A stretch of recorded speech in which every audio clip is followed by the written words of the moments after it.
This episode is brought to you by PayPal. You had plans for the last days of summer. And back-to-school shopping has its own plans. School supplies, dorm essentials, your list doesn't stop. Neither does the spending. But when you pay in full with PayPal, you can pay over time. No interest, no fees. Check out with PayPal and get back to summer. Subject to approval. Learn more at paypal.com/payinfor. PayPal Inc. NMLS 910457. This episode is brought to you by Nordstrom.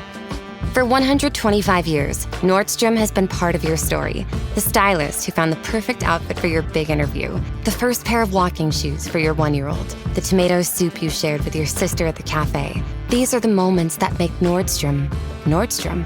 Big or small, we're here for all of it.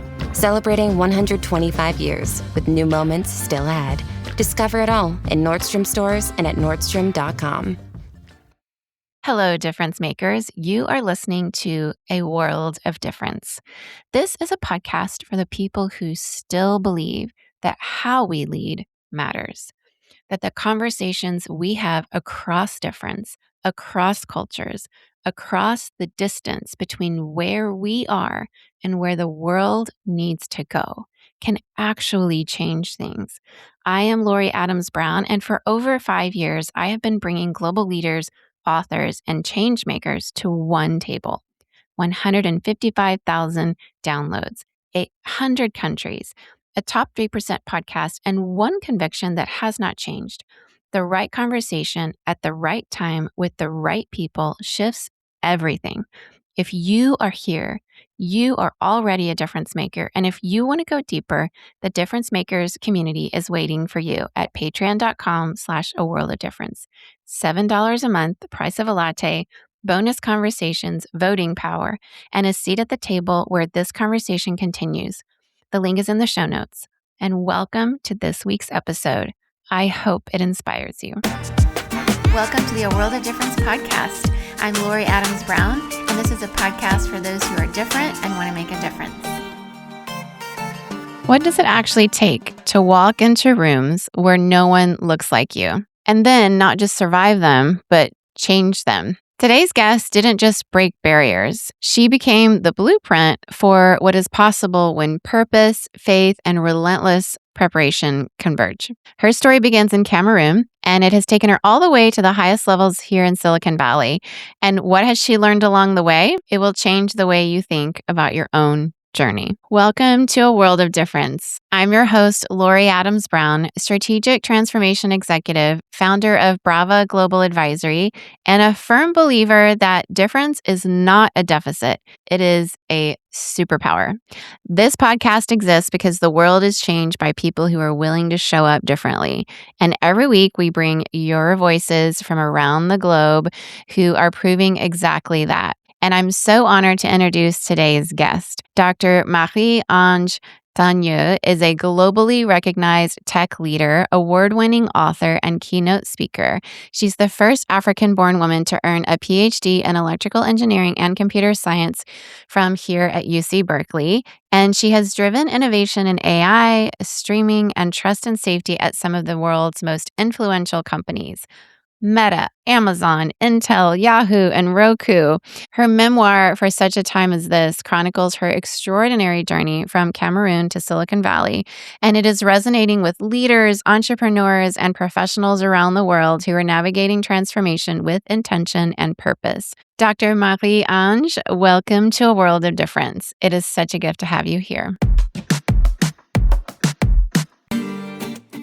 Marie-Ange Tagne, welcome to A World of Difference. Thank you so much for having me, Laurie. It's a pleasure. Well, I'm really excited. We have met in multiple places in person in the Bay Area, but it turns out we both live in Los Gatos and we're really close to each other.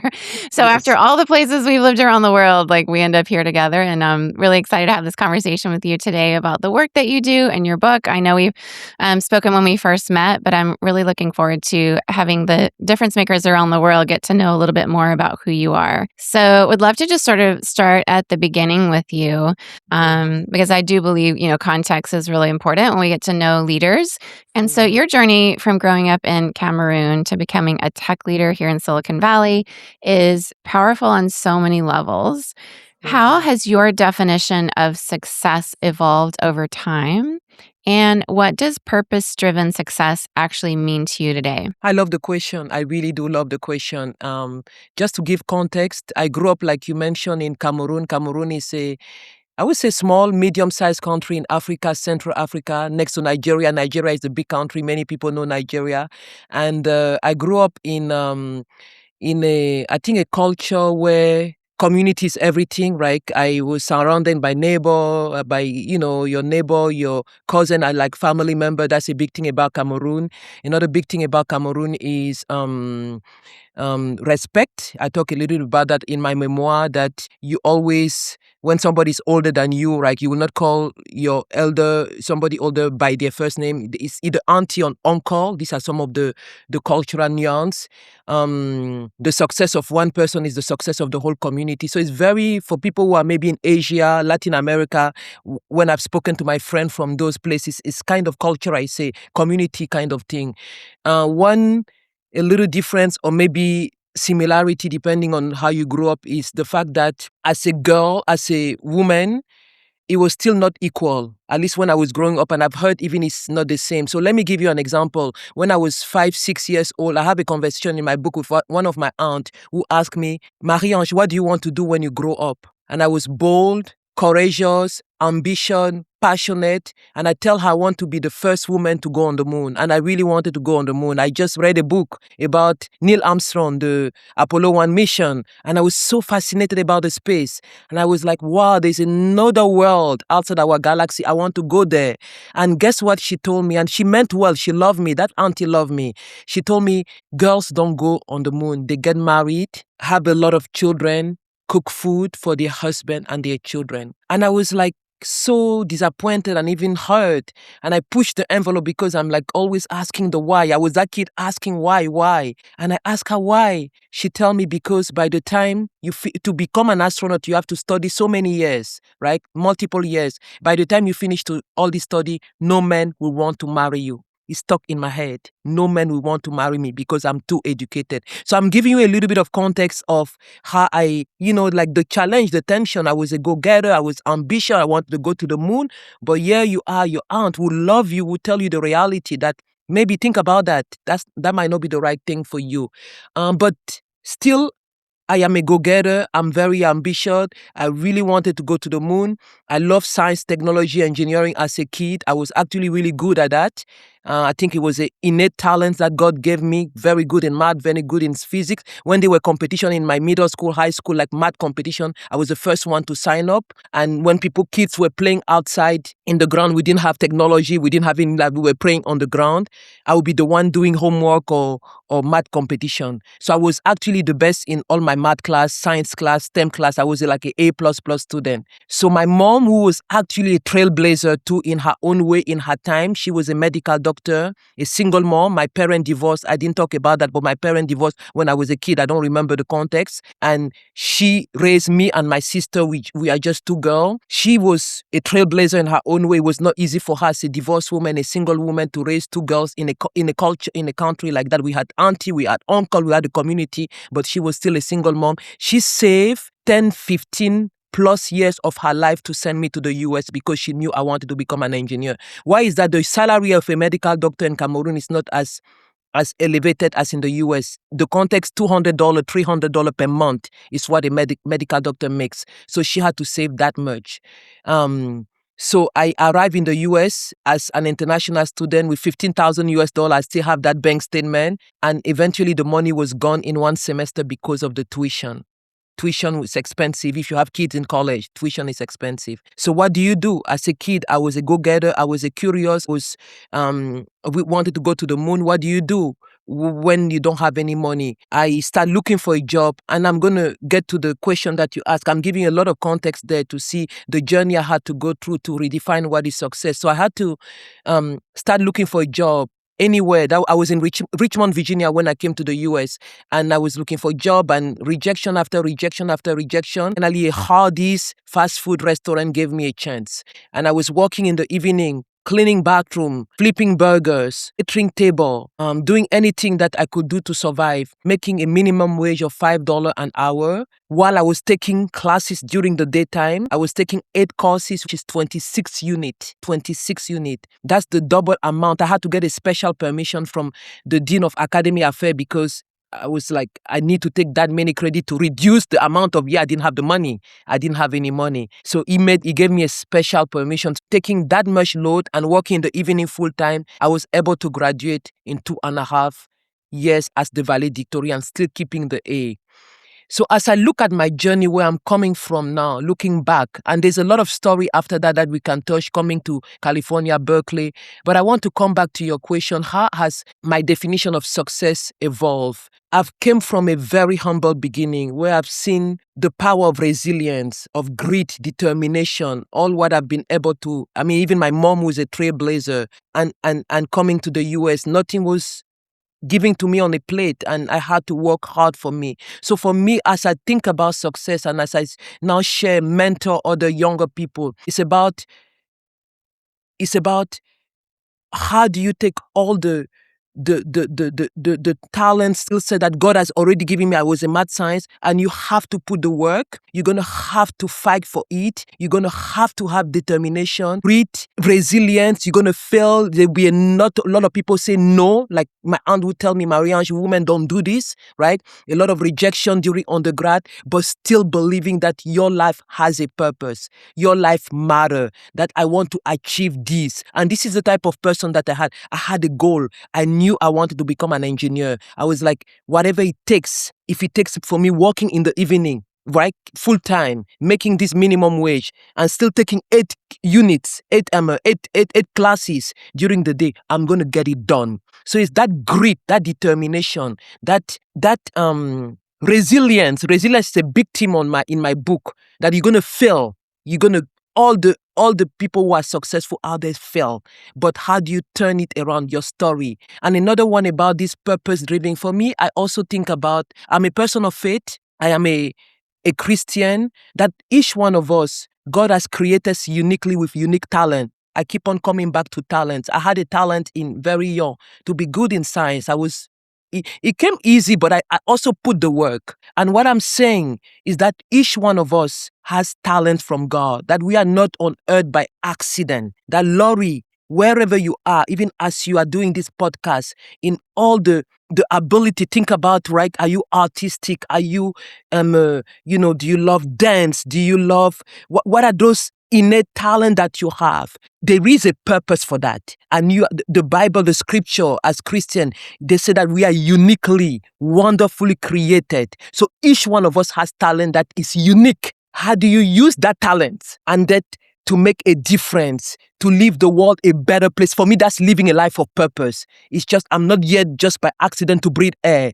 I'm actually here to make a difference so that tomorrow, if Marie-Ange is not around, the world was better because I live in that. So these are the two things I will say, that there's this aspect of success that comes through the work that you put, the diligence, the grit, the determination. You're gonna have failure, but resilience will keep it up. And also purpose. What is your purpose? You have some talents. How are you using those talents to actually make a difference, either in your community, in your family, in the society, in your company, wherever God has placed you today? So that's kind of how I'm thinking about your question. So incredible to hear about your journey. It's definitely,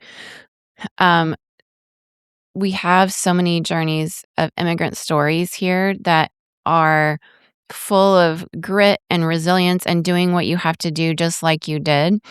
And also at the same time, it's very heartbreaking that we expect people to have to do that. So I'm glad that you did and you could. I wish that you hadn't had to have it so hard just personally. But I'm glad that somehow you stuck with it against all odds, and that, this evolution of your understanding of what success is, that evolution didn't happen in a vacuum, really. It happened in the spaces that were not designed with you in mind at all.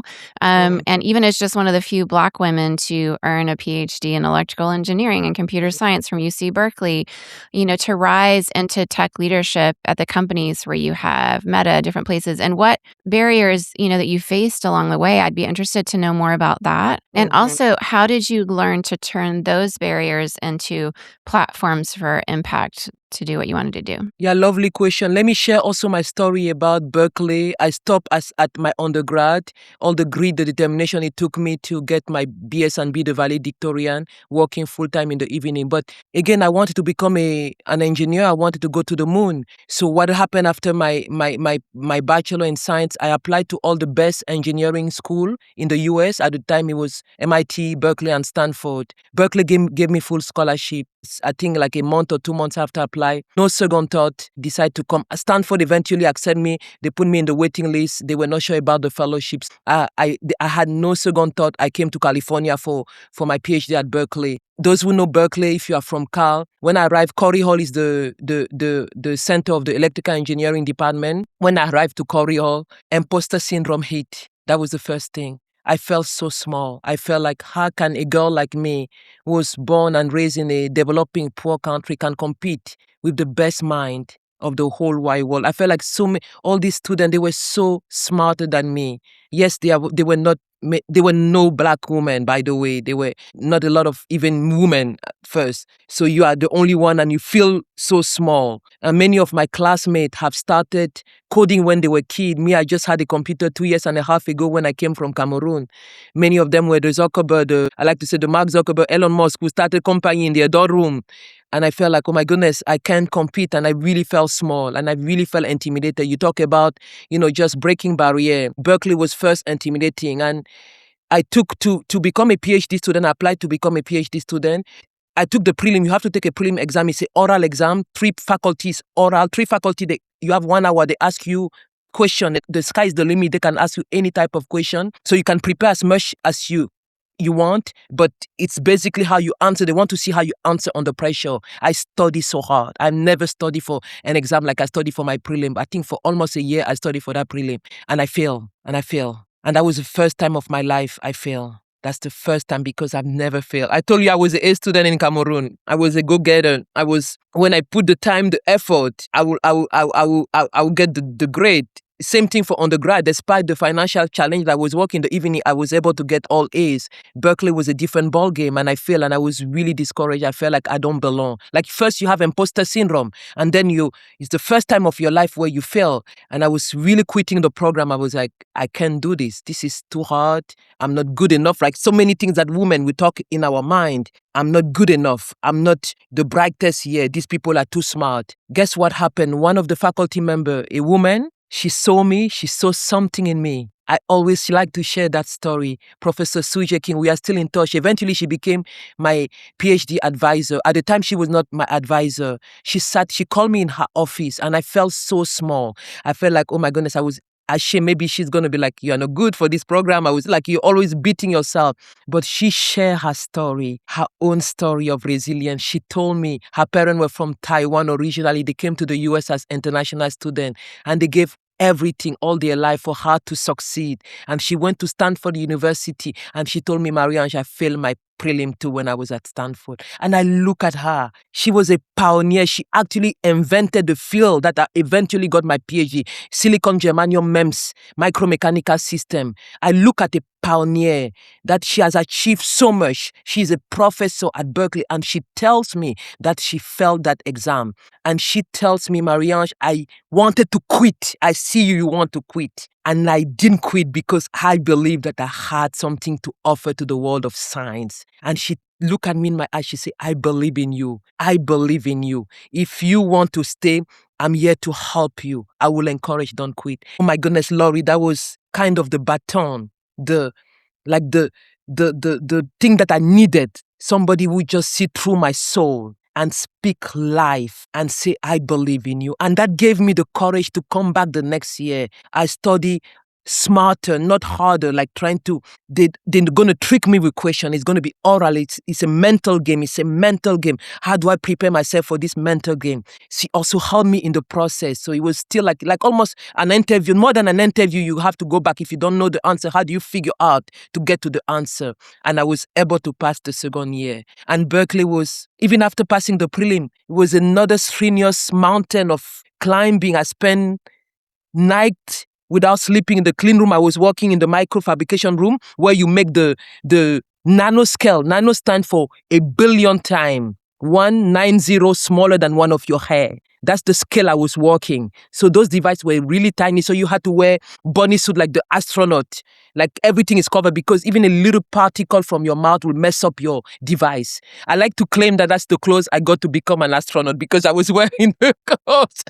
But a lot of nightless night in the microfabrication, a lot of time where things fail, right? When you do research, many things don't work. You try to build. I was building my micro mechanical system at that scale, and they had to be moving gyroscope.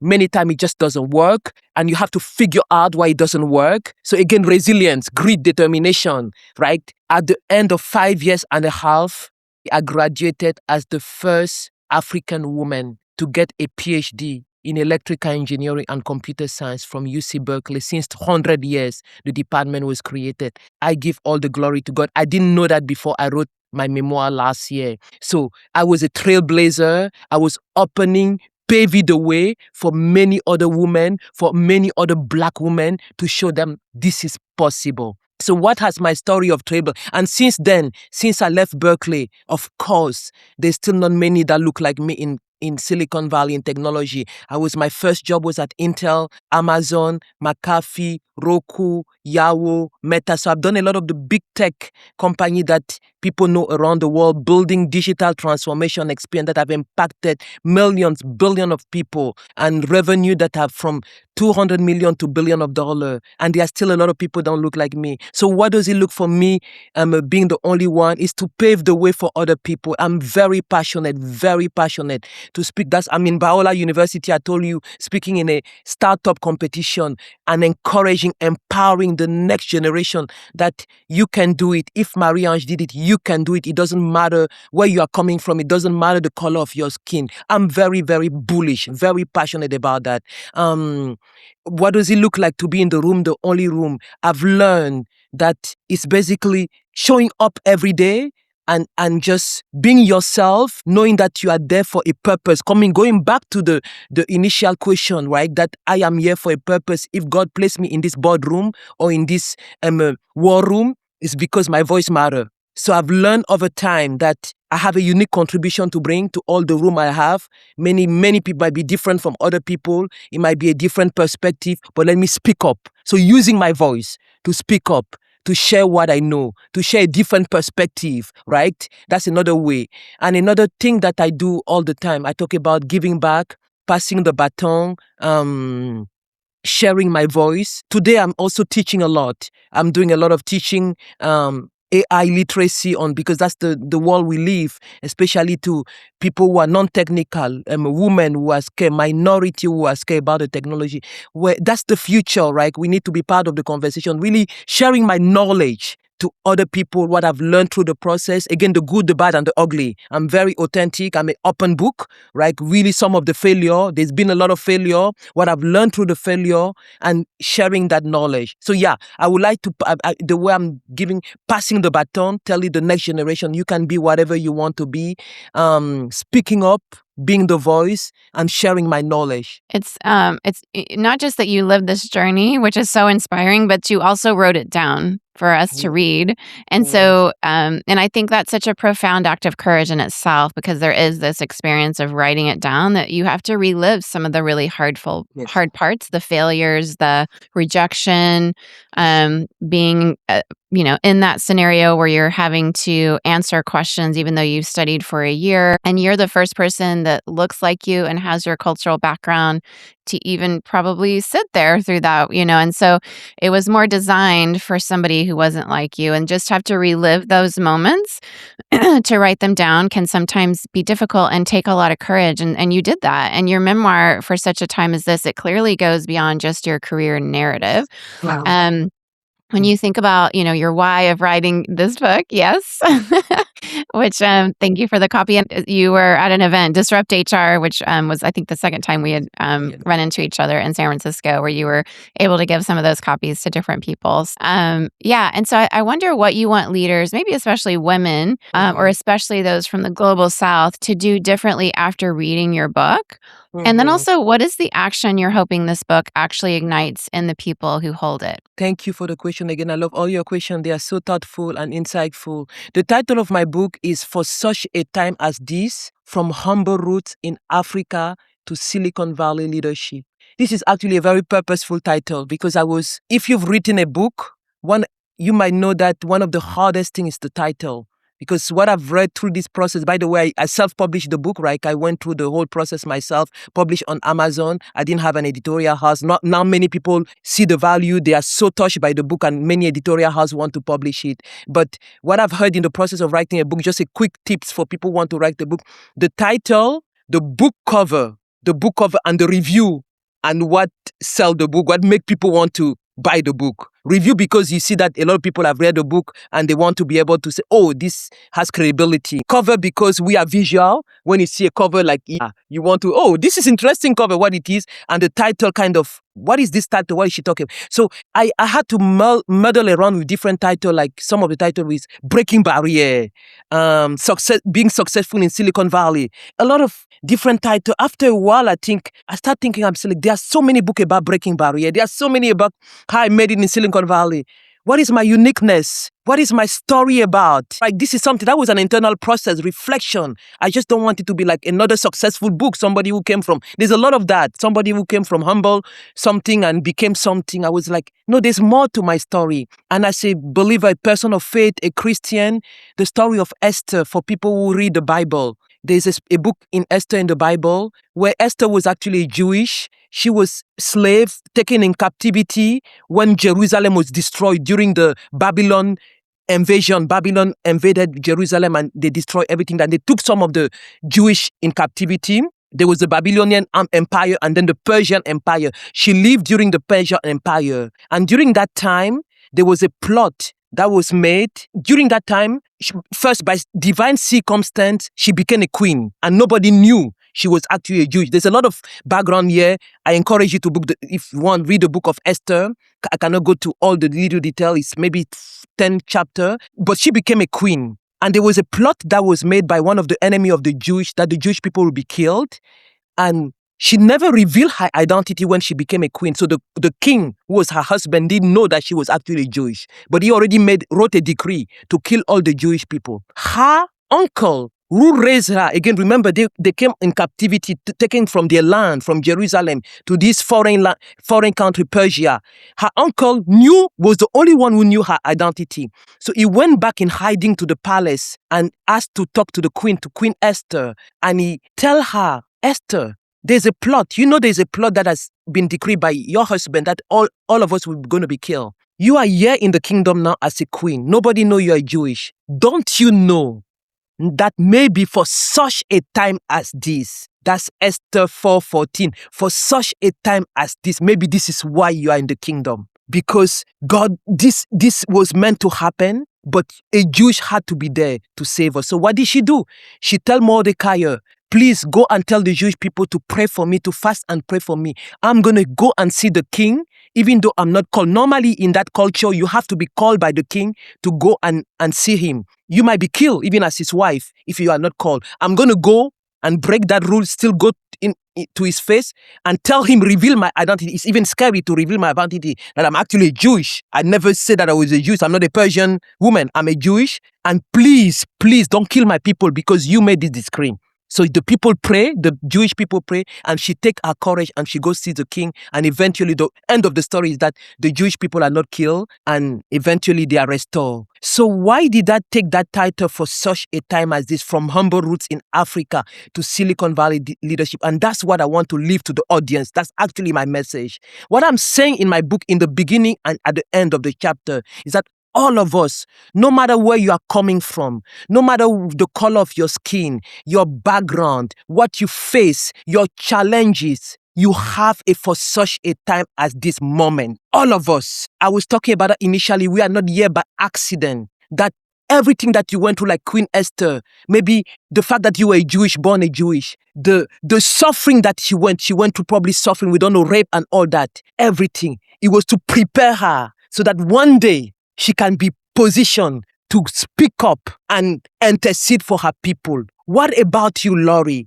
Think about your past. Think about all what you've been, the family you were born, the background. As you start putting the piece of the puzzle of your life, you are actually going to realize that it's not an accident, that all that was orchestrated. So I am encouraging your audience, as I've encouraged myself as I wrote that story. My coming from Africa, being a bold, ambitious, sassy girl, asking the why, wanted to break barrier, coming to the US, starting from the bottom, working in a fast food, making $5 an hour, and still believing in the impossible, grit, determination, going to Cal, still dreaming big, going to Cal, and failing my prelim exam, and sitting down with that Professor Suje King. She told me, I believe in you.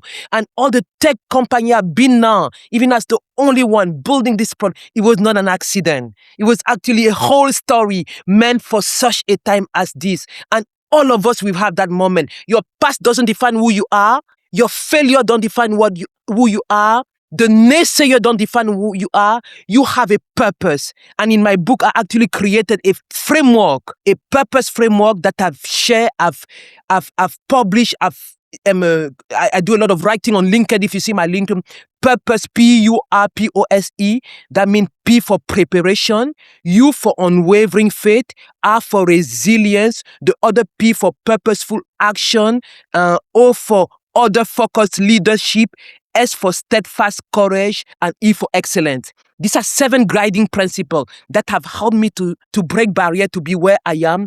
And I'm encouraging, I am empowering leaders to be leaders, young people. You can follow that framework to be able to make a difference and live a life that will last, that will matter for generation after you. So that's my message, that you are created, you are here where you are for such a time as this. And in my book, I actually I've highlighted a framework, leadership framework that you can follow if you're interested.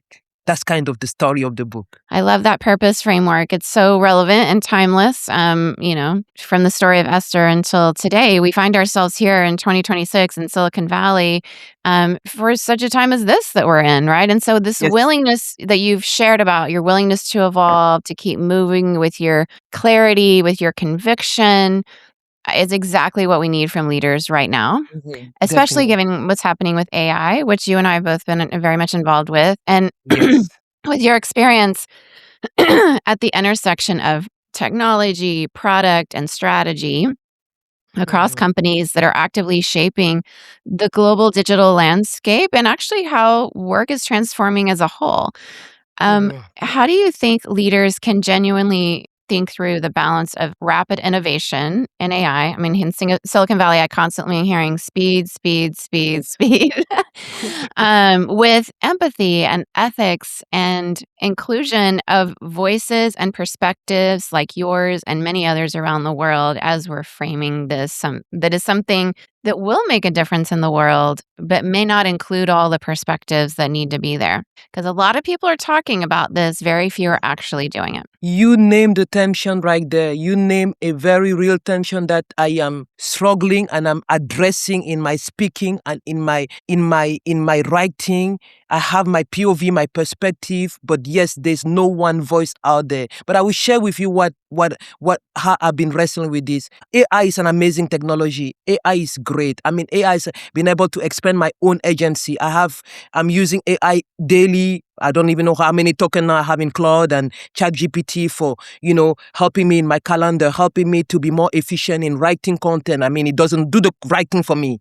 I really want to stay authentic, but it's a co-pilot. I can engage in conversation. Like when I had an assistant, it can be something that you can quickly prototype. I'm a product manager. Product management, you had to go through like a development cycle where you first have to do get your ICP, ideal customer profile, do a lot of research on Google, try to get those data. Then you have to put together like a PRD, product requirement document. And then you have to go to get your engineering, convince them, influence them. I mean, that process was like, I don't even know, 6 months, 3 months. I mean, like going back and forth. And then they build the alpha and then you test it and then beta. Now with many of these tools, Cloud, Lovable, Notebook LM, I use them every day. You can have a prototype in like 10 minutes, 5 minutes, 2 minutes that you can show to real people. It's not working. It's a dummy thing. It's not working. But you can show, okay, Laurie, are you going to use this product? Can you use it to get feedback? In the past, I had to put together like that whole process to get real feedback before I go to the engineers and say, okay, this is what we want to do. So I'm giving an example, use case, how AI is transforming work, life. So if there's somebody out there that is still, especially white collar, I think for blue collar job, if you are a chef, if you are a cook, in plumbing, we still need those skill set, a manual skill set, right? You're still gonna need those. There's more automation and all that, but the intellectual, some of the work that white collar, which is many of us in Silicon Valley were doing, AI is taking that, and you see a lot of layoff. Definitely there was overhiring, but it's also AI. Many of the things can be done by agent now, right? So I just want to speak to people who are still like on the fence. Is AI here to stay? It's here to stay. It's happening. It's almost like if you say 10 years ago, I'm not going to use mobile, right? Like when we're all moving, getting into app and app store and all that, you're going to be obsolete today because there's no more touch phone from the analog phone. Everybody's on mobile. It's the same thing. You don't want to be obsolete a year, and you get quickly obsolete. Quickly, because it changed quickly every day. That's the side of the positive and the agency, and is helping productivity. The other side that you mentioned, that's the tension. All of us, we have to reinvent ourselves. People are losing their job, right? People are scared. So you have to kind of figure out what will be the job market, even for you, for your skill set. It's not just anymore about if you were typing document, if you were analyzing thing. Now AI can do that.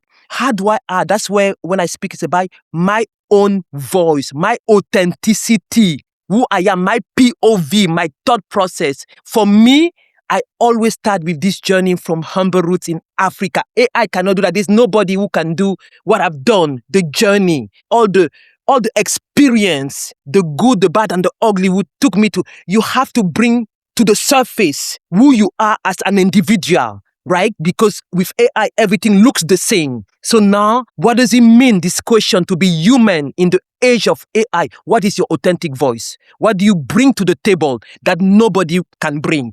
Right? Is it in PM product leadership for us? Sometimes it's communication. It's bringing that authentic voice. It's bringing your experience that nobody else has. It's bringing influencing people together. AI cannot do that. So what is it for your job? We all have different job, right? What is that for you? That's the process that all of us have to go through. The other part of the second envelope of the tension of how do we stay, AI relevant and what does it do to the world is the guardrail. You talk about the guardrail, the ethic. There's no one but governing body right now that is regulating AI. So it's almost like the wild west, how do you call it? Wild west, where everything can go, right? I tell my daughter who is 11, she used ChatGPT. It's probabilistic, it's 95% accurate, depending on the model, depending on what model you use. There's still hallucination. For a kid who uses AI and doesn't know what the difference between what is true and not true, right? We are exposing children to not knowing what is true and not using their brain. So that education, even literacy, what is AI, is not the ultimate truth, right? It helps us in our agency, but I have to tell my student, it cannot replace your critical thinking. It cannot replace you doing the work. That's one side. The guardrail about privacy, ethics. which voice get, depending on the model. Again, it depends on the model. AI is what? Garbage in, garbage out. It's data. What data are we using to train those models? Are we using a diverse? We were talking about diversity, diverse set of data that includes people who look like me. Because if you just use one set of data, the output will be based on what the set of data is giving you. For instance, right now I'm doing a lot of coaching with professional African students who are asking me to coach them, having seen my background, and they are so impressed and they say, you are my role model. The data actually in the African continent is not out there in those models yet. It's not. It's a different ball game. That's a big challenge in Africa. That's a big challenge. So as part of that, I'm building an application. How do I start training models so that the voice of those people, different way of thinking, right, is being addressed in that? That's a big gap. I'm giving you an example. So ethics, privacy, compliance. How do we make sure you are aware of the battle between cloud, what Anthropic went through with the DOD, the Department of Defense?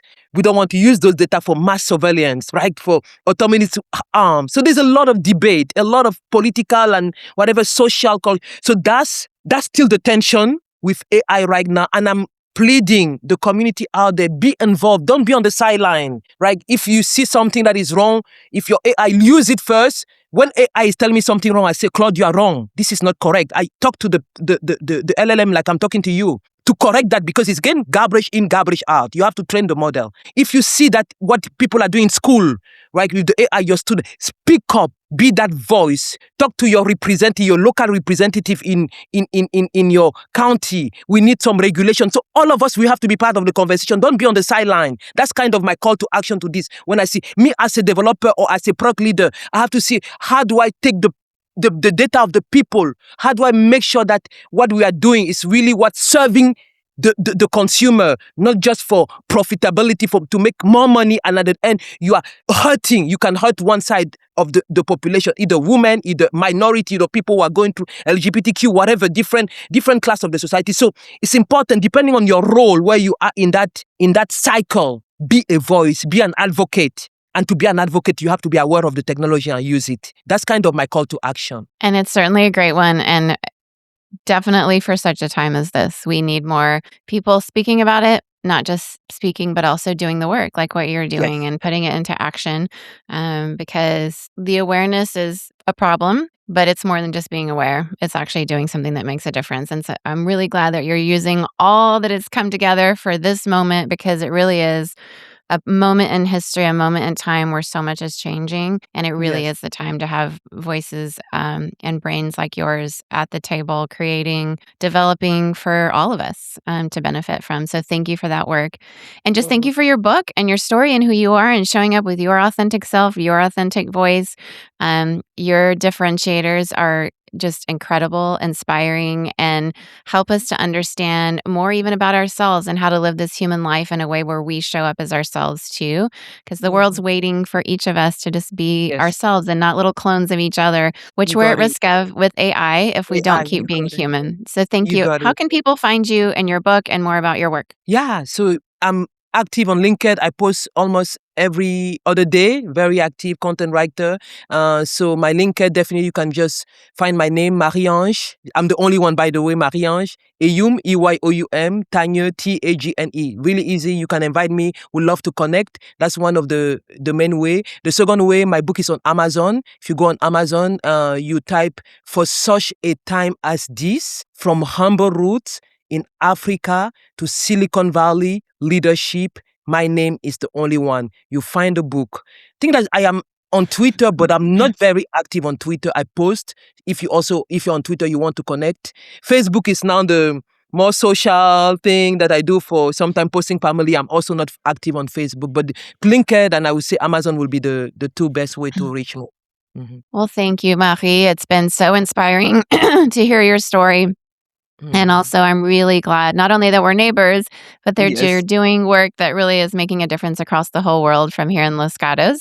And I will have you join us with our difference makers to go a little bit deeper on some of this last topic we touched on in terms of the representation of voices and the creation of AI and some of the trust and safety and guardrails. We'll go a little bit deeper with that conversation. But thank you so much for being on the show today, Marie. Thank you so much for having me. Yeah, it was my pleasure. I'm so grateful for Dr. Marie-Ange. This conversation has been everything I hoped it would be and more. I'm so grateful for her generosity, for her honesty, and for the extraordinary gift of her story. And I want everyone listening to know this is the kind of conversation that exists because you show up every week. And today I'm asking you to do 3 things. 1, subscribe to A World of Difference wherever you listen to podcasts so you never miss a conversation that could change you the way you see the world, like she's helped us see the world differently today. Number 2, leave us a review at aworldofdifferencepodcast.com/reviews/new or wherever you get your podcasts. Your review helps this show reach people in every corner of the globe who need to hear exactly this kind of conversation. And 3, share this episode with 5 people that you know. 5 people in your network, your family, your team, your community, somebody who loves to travel, who's lived the expat life, who's been an immigrant, somebody who's struggled in some way or been that only person in the room and needs to know that stories like what Marie-Ange has lived through and shown to us both here today and written down in her book and is speaking about in keynote speeches all the way from Biola to one that she's about to do in Cameroon where somebody reached out and they're flying her back to her country where she was born and raised to speak back in Cameroon about the transformation in her own life and what she's seeing from her thought leadership. This is the kind of message that many people need to hear, that in spite of all odds, showing up as yourself, as she said, with your authentic voice is what the world needs. So if you know anybody in your life that's struggling to show up as they are, who feels that they don't belong, who is afraid of saying a perspective that might make them feel shunned or not a part or unwelcome, or if somebody has a hard truth they need to share that would make the world a better place and they just need that encouragement that for such a time as this, their voice is here and now in this moment that will make a difference in the lives of others. Maybe this is a message they need to hear today. So share it with them. That is how we build a world of difference together, sharing our perspectives, bringing them around the table across industries, across the globe, with all our different ideologies, frameworks, whether it's the purpose framework that she lives by, the Christianity that she still upholds and believes in, and her faith grounding, or whether it's another religious framework or perspective or a different version of spirituality that gives you awe and wonder about being the first woman to go to the moon. Whatever is inspiring you, calling you to something bigger beyond yourself, that's what we bring around the table here. That's leadership, because leadership is ultimately not about us. It's about showing up authentically as ourselves. It's about self-awareness, personal development, but it's also about others. And she has really shown us that today, that her life is more than just her, that she's bringing people along, that she's opening doors for others, sponsoring others, and remembering that younger version of herself that needed someone to show up for her at Berkeley after she failed those first oral examinations to say that she too at Stanford had failed hers, and it was okay to keep going. Sometimes as we find roadblocks, we need people to come alongside us and say, maybe keep going or maybe change your direction, but to listen to that perspective and say, what's not good for you or leadership or anybody around you is giving up on believing that we can make a difference in this world, even our little corner of it, even in our own lives, in our own homes, our own communities. Until next time, keep making your difference count.